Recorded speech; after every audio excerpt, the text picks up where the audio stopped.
I-PAC এবং ED কাণ্ডে সঙ্গে মমতা বন্দ্যোপাধ্যায়ের জড়িয়ে পড়া নিয়ে যে কেসটি সুপ্রিম কোর্টে চলছে, আজ তার হিয়ারিং ছিল। এটা গতদিনই আমরা জানিয়েছিলাম।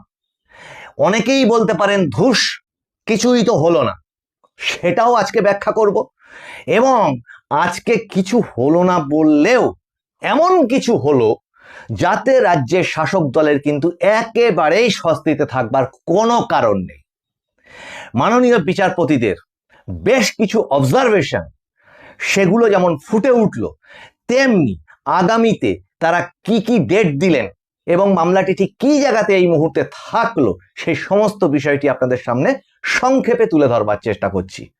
নমস্কার, মানুষের ভাষায় আপনাদের সকলকে স্বাগত। আমি প্রবীর রায়চৌধুরী আপনাদের সাথে।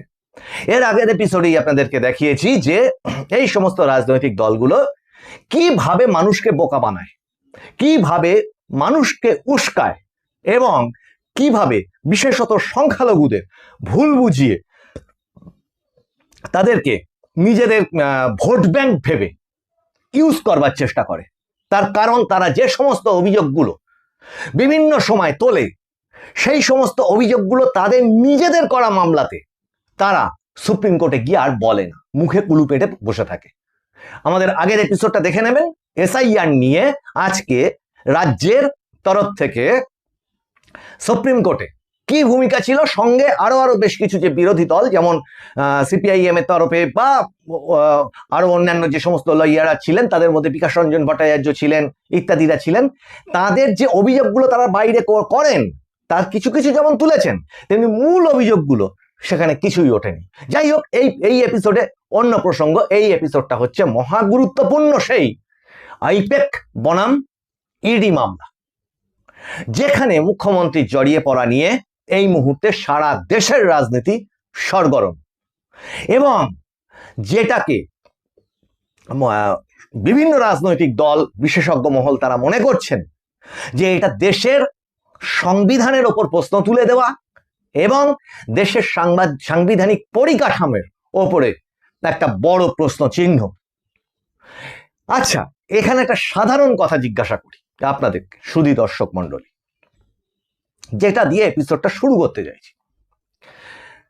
এই যে ধরুন একটি তদন্তকারী সংস্থা কোথাও একটা তদন্ত করতে গেছে, ধরা যাক এক্স কোনো একটা গ্রামে ওয়াই কারোর একটা বাড়ি, সেখানে সেই তদন্তকারী সংস্থা তদন্ত করতে গেছে। যখন এটা হতেই পারে যে সেই বাড়ির মালিক সেখানে আছেন, সেই বাড়িতে আছেন, তার কোনো বন্ধু বান্ধব বা তার কোনো রিলেটিভ কি আরো লোকজন জুটিয়ে নিয়ে গিয়ে সেই তদন্তকারী সংস্থার হাত থেকে তাদের সমস্ত ডকুমেন্ট যদি ছিনিয়ে নিয়ে চলে আসতো, তার পরিণতি সঙ্গে সঙ্গে ঠিক কি হতো? এইটা আমার প্রশ্ন থাকলো। এই প্রশ্নটা যখন আজকে লাইভ হিয়ারিং চলছিল, বিভিন্ন চ্যানেলেই চলছিল, তখন সেখানকার কমেন্ট বক্সেও বহু মানুষ তুলেছে যে সাধারণ মানুষ এই কাজটা করলে কি হতো, আইনের ঊর্ধ্বে তো কেউ না। এবং সেটা কোর্টেও উঠল একাধিকবার। সলিসিটর জেনারেল তুষার মেহতা তিনি সেই প্রশ্ন তুললেন, কিন্তু হিয়ারিংটা সেই প্রথম থেকে আবার কি হলো, আবার সেই একই হলো যেটা গতদিন হয়েছিল। আজকে আবার ডেট ছিল তার। প্রথমত 16 নম্বর কোর্টে, সুপ্রিম কোর্টের 16 নম্বর কোর্টের সিরিয়াল নাম্বার 19-এ এই মামলাটি ছিল।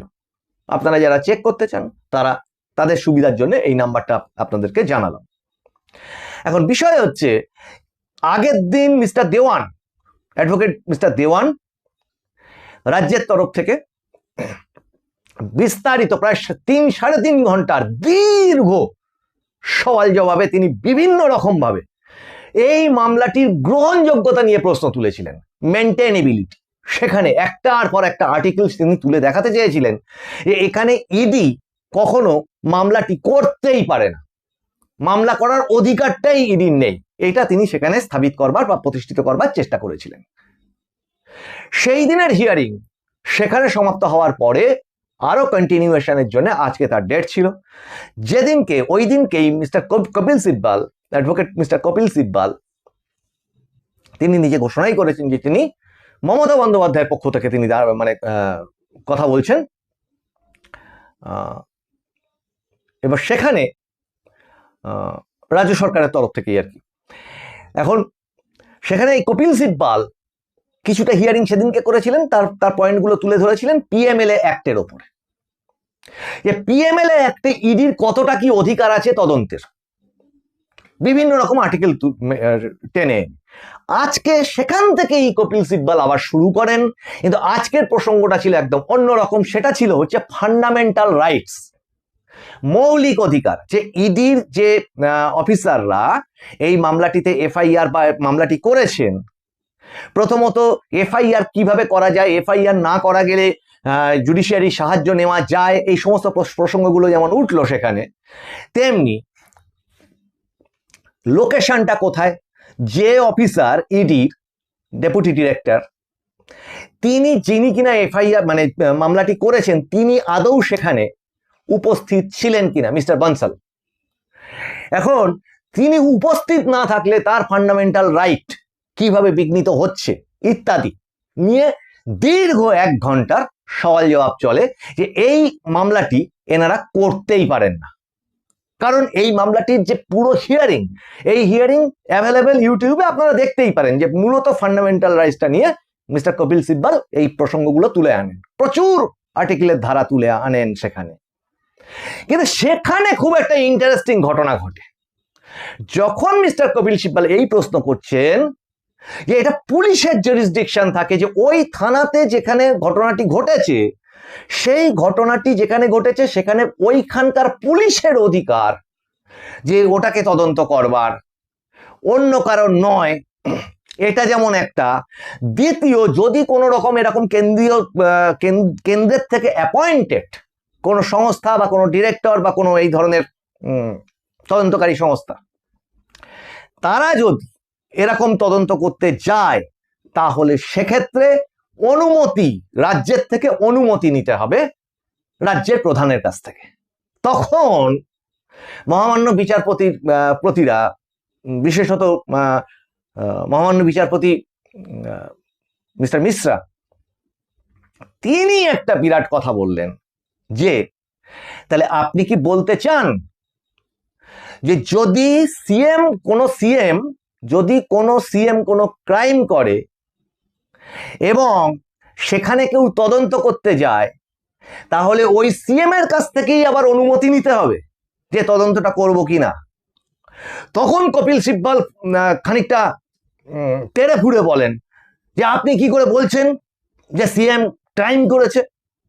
তখন বিচারপতি বলেন যে আমি ওনাকে ক্রাইম করেছে এটা বলছি না, এটা আগে থেকে আন্দাজ করে নেওয়া নয়, এটা একটা উদাহরণ হিসেবে বলা হচ্ছে যে যদি কোনো স্টেটের সিএম তিনি অভিযুক্ত হন বা তার বিরুদ্ধে কোনো অভিযোগ থাকে, কোনো ক্রাইম করেছেন বলে মনে হয়, সেখানে কোনো রকম তদন্তকারী সংস্থা যদি তদন্ত করতে যায়, তাহলে কি সেই সিএম এর অনুমতি নিয়ে তারপর তদন্ত করতে হবে? এটাই কি বলতে চাইছেন?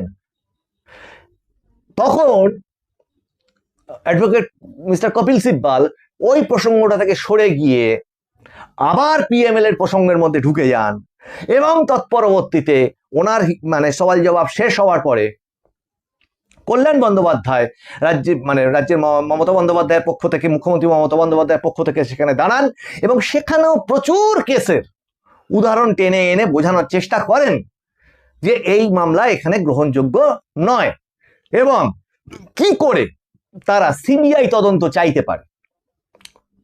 মূলত কল্যাণ বন্দ্যোপাধ্যায়, যে কপিল সিব্বাল এবং আগের যে দেওয়ান, তারা যে সওয়াল জবাবগুলো করেছিলেন সেগুলো ছোট ছোট উল্লেখ করেন, এবং পরবর্তীতে জানতে চান যে এরা কেন সিবিআইকে তদন্ত করতে দিচ্ছে, যাদের কোনো গ্রহণযোগ্যতাই নেই, যাদের ক্রেডিবিলিটি নেই, যাদের মানে পারফরমেন্স খুব খারাপ ইত্যাদি, এবং এরা সিবিআইকে কেন চাইছে।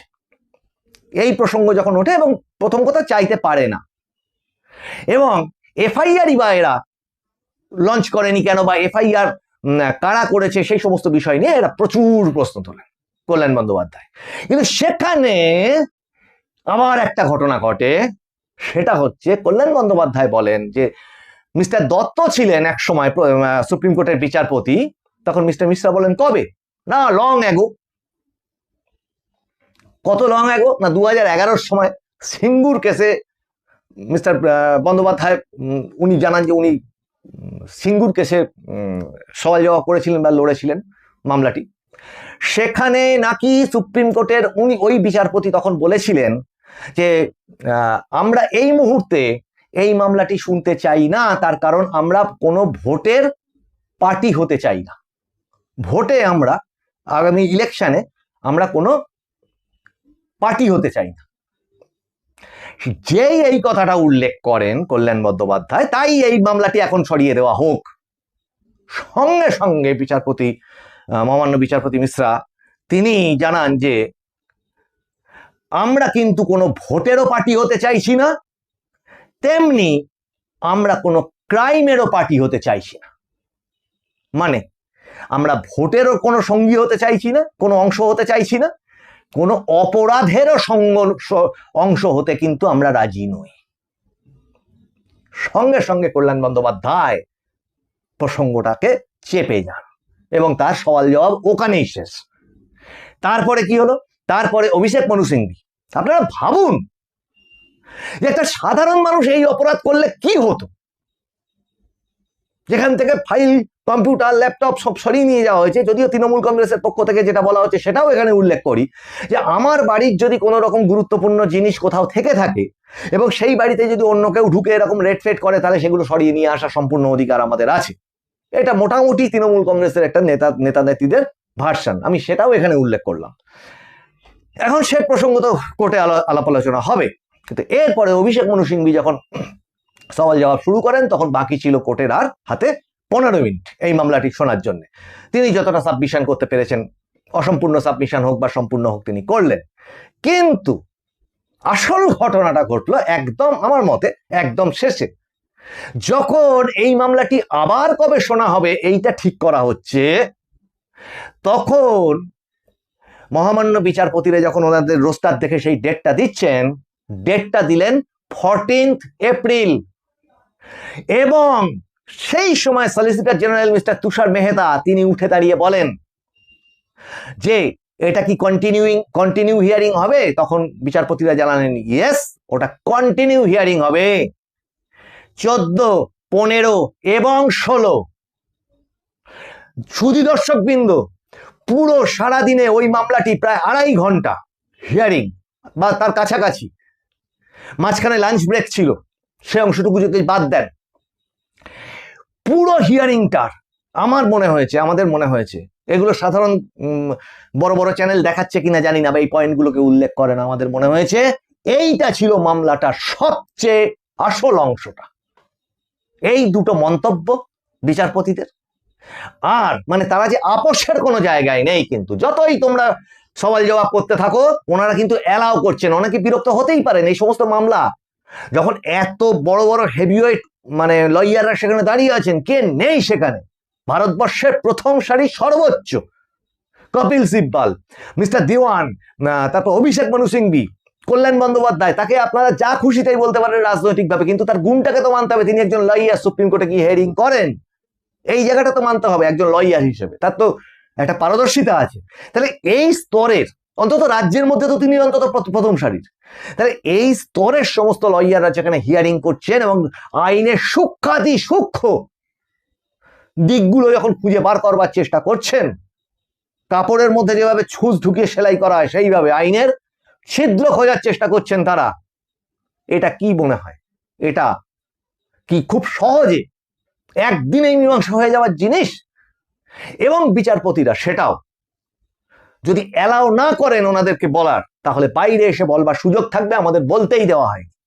সেই ক্ষেত্রে আমাদের মনে হয়েছে দেখে যে বিচারপতি মহোদয়েরা তারা প্রচুর পরিমাণে সময় দিয়ে যে ডিফেন্স যারা আছেন কাউন্সিল, তাদেরকে প্রচুর পরিমাণে বলবার সুযোগটা দিচ্ছেন, সমস্ত অংশ বলিয়ে নিচ্ছেন ওনাদের দিয়ে, এটা আমাদের মনে হয়েছে।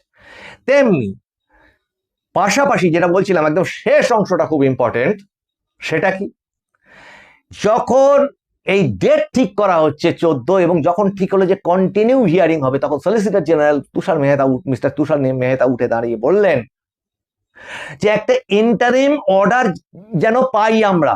তখন কিন্তু বিচারপতিরা জানিয়ে দিলেন যে ইয়েস, একটা অন্তর্বর্তীকালীন আদেশ ওই 14, 15, 16 হিয়ারিং এর মধ্যে বা হিয়ারিং এর শেষে তারা দেবেন। সুধী দর্শকবৃন্দ, এটা খেয়াল করুন আপনারা।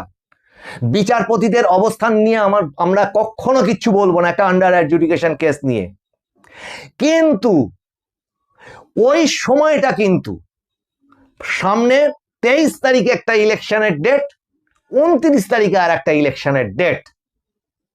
আপনাদের কি মনে হয় 14, 15, 16 হিয়ারিং হবে, যা হয়তো একটা কিছু রায় হবে।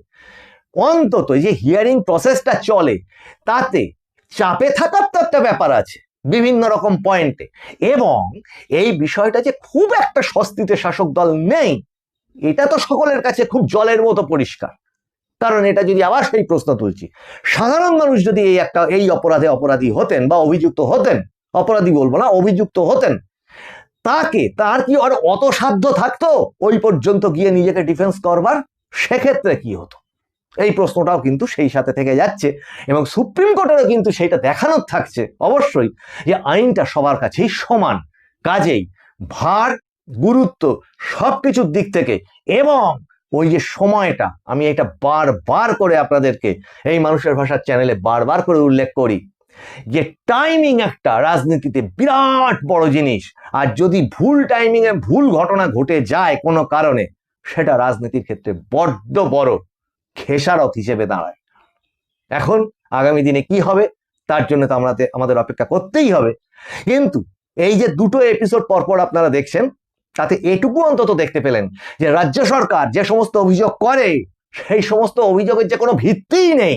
আর থাকলে যে তারা সুপ্রিম কোর্টে গিয়ে সরাসরি তাদের করা মামলাগুলোতে তারা নিজেরা বলতে পারতেন, এটা যেমন একটা পয়েন্ট। যেমন এই আগের মামলায় যে ছুপা রুস্তমরা বসে বসে নাম কেটে দিচ্ছে টার্গেট করে করে, বিজেপির পার্টি অফিস থেকে নির্বাচন কমিশনকে চালানো হচ্ছে, তারপরে হচ্ছে একটি কমিউনিটিকে টার্গেট করে তাদের নাম বাতিল করবার চেষ্টা করা হচ্ছে, সমস্ত রাজ্য প্রশাসন দখল করে নেওয়ার চেষ্টা করা হচ্ছে, এগুলো অবৈধ, কাউকে ট্রান্সফার করা চলবে না, অলিখিত রাষ্ট্রপতি শাসন করে সমস্ত রাজ্যের শাসন ক্ষমতা কেড়ে নেওয়া হচ্ছে। কোন প্রসঙ্গটা কিন্তু কোর্টে এনারা তোলেননি। এই এপিসোডগুলো আপনাদের কেমন লাগছে জানাবেন। আপনাদের ভালো লাগলে লাইক, শেয়ার, কমেন্ট করবেন, সাবস্ক্রাইব করবেন, আপনাদের সুচিন্তিত মতামত পাঠাবেন কমেন্টে। আপনাদের সকলের কমেন্ট আমরা দেখি, সব কটা কমেন্টের উত্তর দিয়ে উঠতে পারি না, তার জন্য আমরা মার্জনা চাইছি। আর এই প্রসঙ্গে একটা কথা জানিয়ে রাখি যে একটি এপিসোডে আমি একটি সংখ্যা বলতে গিয়ে এসআইআর এর পেন্ডিং লিস্টের সেটা 33 লক্ষ বলতে গিয়ে আমি 23 লক্ষ বলে ফেলেছি, তার জন্য আমি মার্জনা চাইছি। আর আমার যদি কোনো রকম বলার বা তথ্যগত কোনো ভুল হয় সেটাও কমেন্টে জানাবেন, সাধ্যমতো চেষ্টা করব সংশোধন করে নেওয়ার। আপনাদের সঙ্গে আবার দেখা হচ্ছে সামনের এপিসোডে। আপনারা নজর রাখুন মানুষের ভাষার পর্দায়। মানুষের ভাষা সবার মনের কথা বলে। নমস্কার।